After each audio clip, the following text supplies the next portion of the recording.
Magandang umaga, ngayon po ay araw ng Martes, October 15, 2024. Update po muli sa lagay ng panahon.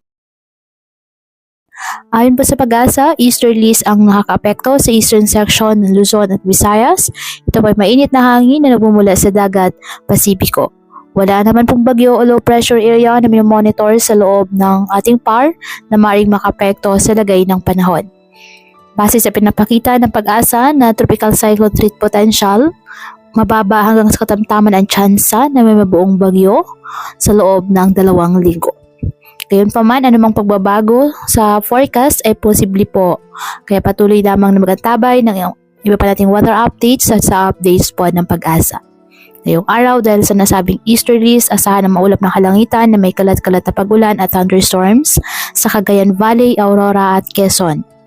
Ang Metro Manila, nalalabing bahagi ng Luzon at Eastern Visayas, bahagyang maulap hanggang sa maulap na halangitan with isolated rain showers or thunderstorms na dulot ng easterlies. Apektado naman po ng mga localized thunderstorms ang nalalabing bahagi ng ating bansa. Kaya patuloy pa rin po natin na pinag-iingat ang ating mga kababayan sa banta po ng mga pagbaha at pagguho ng lupa, lalo na kapag may malakas na ulan, at ugaliin na magdala palagi ng payong o kahit anumang panangga sa ulan sa tuwing lalabas po ng ating mga tahanan. At yan po muna ang update sa lagay ng panahon ngayong araw. Muli patuloy po tayo na mag-ingat at palaging tandaan, God loves you. Stay safe and God bless.